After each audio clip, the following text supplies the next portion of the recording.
ಮೈಸೂರಿನಿಂದ ಬೆಂಗಳೂರಿಗೆ ತೆರಳುತ್ತಿದ್ದ ರಾಜರಾಣಿ ಎಕ್ಸ್‌ಪ್ರೆಸ್ ರೈಲಿನ ಚೈಲ್ಡಿಂಗ್ ಹಿಡಿದ ದುಷ್ಕರ್ಮಿಗಳನ್ನು ಪ್ರಶ್ನಿಸಿದ ವೇಳೆ ಗೇಟ್‌ಮ್ಯಾನ್ ಅನ್ನು ಚಾಕುವಿನಿಂದ ಇರಿದು ಗಾಯಗೊಳಿಸಿರುವ ಘಟನೆ ಮದ್ದೂರು ಪಟ್ಟಣದ ಎಚ್‌ಕೆವಿ ನಗರದ ಚನ್ನೇಗೌಡನದೊಡ್ಡಿ ಗ್ರಾಮದಲ್ಲಿ ಬುಧವಾರ ಸಂಜೆ ಜರುಗಿದ್ದು, ಸ್ಥಳೀಯ ಗ್ರಾಮಸ್ಥರು ದುಷ್ಕರ್ಮಿಗಳನ್ನು ಥಳಿಸಿ ಬಳಿಕ ಪೊಲೀಸರಿಗೆ ಒಪ್ಪಿಸಿದ್ದಾರೆ. ಪಟ್ಟಣದ ಎಚ್‌ಕೆವಿ ನಗರದ ಚನ್ನೇಗೌಡನದೊಡ್ಡಿ ಗ್ರಾಮದ ರೈಲ್ವೆ ಗೇಟ್‌ಮ್ಯಾನ್ ಆಗಿ ಕಾರ್ಯನಿರ್ವಹಿಸುತ್ತಿದ್ದ 36 ವರ್ಷದ ಕುಮಾರ್ ಚಾಕುವಿನ ಇರಿತಕ್ಕೆ ಒಳಗಾದ ನೌಕರನಾಗಿದ್ದು, ಈತನನ್ನು ಮದ್ದೂರು ತಾಲೂಕು ಆಸ್ಪತ್ರೆಯಲ್ಲಿ ಪ್ರಥಮ ಚಿಕಿತ್ಸೆ ಕೊಡಿಸಿದ ಬಳಿಕ ಹೆಚ್ಚಿನ ಚಿಕಿತ್ಸೆಗಾಗಿ ಮಂಡ್ಯ ಜಿಲ್ಲಾಸ್ಪತ್ರೆಗೆ ದಾಖಲಿಸಲಾಗಿದೆ.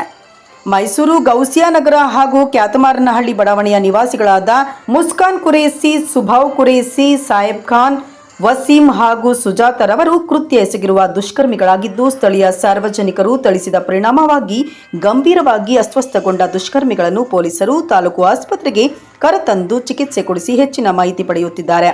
ತಕ್ಷಣವೇ ಮಂಡ್ಯ ರೈಲ್ವೆ ಪೊಲೀಸರಿಗೆ ವಿಷಯ ಮುಟ್ಟಿಸಿದ್ದು, ಈ ಸಂಬಂಧ ರೈಲ್ವೆ ಪೊಲೀಸ್ ಠಾಣೆಯಲ್ಲಿ ಪ್ರಕರಣ ದಾಖಲಾಗಿದೆ.